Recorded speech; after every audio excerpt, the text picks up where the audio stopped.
ईद उल फितर के अवसर पे तमाम हैदराबाद वासियों को हैदराबाद सिटी पुलिस के तरफ से मैं शुभकामना दे रहा हूं और हम सब मिलके इस शहर को डेवलपमेंट के लिए, इस शहर का नाम और शाम के लिए काम करेंगे।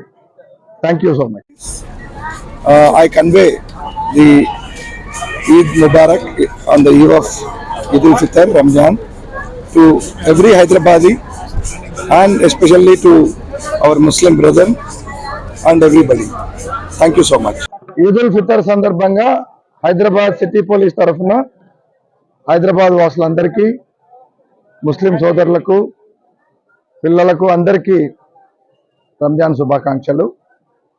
ఈ సంవత్సరం అందరూ కూడా సుఖ సంతోషాలతో ఉండాలని, సిటీ యొక్క అభివృద్ధికి అందరం కూడా ఇతోధికంగా సహాయపడదామని విజ్ఞప్తి చేస్తూ మరొకసారి అందరికీ